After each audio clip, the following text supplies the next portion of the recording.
Chrapałeś w nocy jak osioł. Możesz coś z tym zrobić? O, dzisiaj nie będę, wiesz? Tak? A niby dlaczego? Słyszałaś o Sleep or Die? Nie?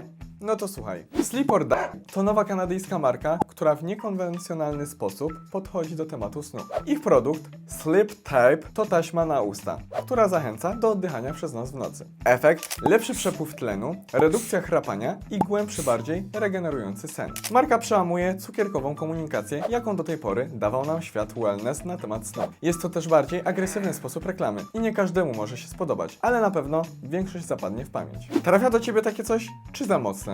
Ja nie wiem, ale jestem ciekawa, co powiedzą osoby, które obserwują ten profil. Jak obserwują, to pewnie skomentują i ci powiedzą.